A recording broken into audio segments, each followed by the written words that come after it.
please welcome Dr. Glenn to teach us a thing or two about parasites. Great to see you.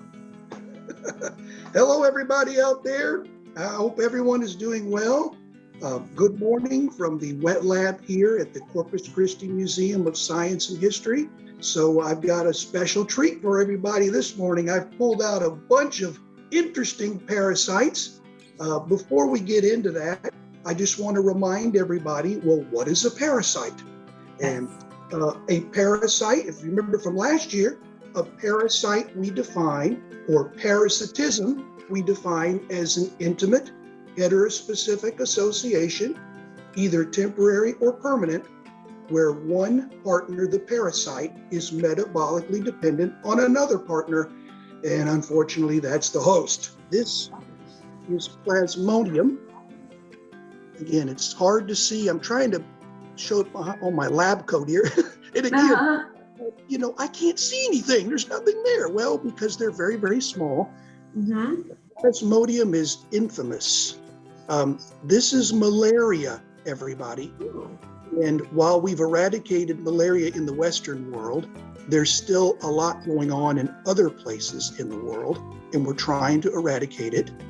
And it still makes millions sick every year, unfortunately. This is an interesting parasite because it uses a mosquito as a vector host. And there she is. She's one of the females feed on blood. And these particular protistans appear like this when they are reproducing. And you can see the red blood cells, but these are the malarial gametocytes, the reproductive form. And this is what you're looking at right here. Well, striking resemblance there. Two really good examples, Clarissa, of protistan parasites. They're pretty ubiquitous. We'll move on now to the helminth parasites, or the wormy guys. These are the ones I'm interested in. This one here is well known in the Far East. This is Corynorcus. Hopefully you can see the little worm right there. I'll hold it right up. Can you see it, everybody? Yeah. This is a liver fluke. Liver fluke. These particular flukes have a very interesting life cycle. And that's another interesting thing about parasites is life cycles and how these parasites have evolved to utilize different hosts. I have a question. So the other day, for the first time ever, I was shucking oysters here at my sister's. We were getting ready for Super Bowl Sunday. And as I was shucking them, one of the oysters was full of sand. There was no oyster in there, but there were some worms. What type of worms would you say that those were? Oh, that's a tough one. There could be a few. I am familiar. It's the same group of worms. That's a very perceptive question, Clarissa. Not all flatworms are parasitic.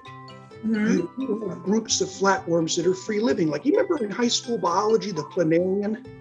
The little worm with like the big sort, it looked like eyes, little googly eyes. And the teacher had you cut it in certain ways and see if it would grow back. I always felt bad about that because you look at the planarian under the dissecting scope and it's got those eyes. Please don't hurt me. I always felt bad about cutting that little fella. But the planarian is a good example of a free-living flatworm. We call them turbularians. And so my guess is what you saw were free-living flatworms that live in and on the oysters. Really, if you happen to ingest one, even if you've cooked, avoid eating raw food unless it's being prepared like a sushi chef, someone professionally trained to do it. There are techniques they can look for worms. But if you cook it and kill it, you're still eating it. But the fact that it's dead has been cooked. Your body, get ready, folks. It just simply sees it as another source of protein. It's just another source of amino acids, and it will digest it just like the flesh of the oyster, or just like the flesh of a piece of steak. Well, Glenn, you always have such interesting things to show us, and parasites are one of those topics that I think a lot of us might not dive into if we didn't have you right here accessible to us on Coastal Living. So we look forward to visiting with you again. Thank you so much for everything you've taught us, and can't wait to see you in studio. Clarissa, I look forward to seeing you all at the studio again. Stay healthy, and thanks for having me on. And everybody be healthy and take care. See you next time.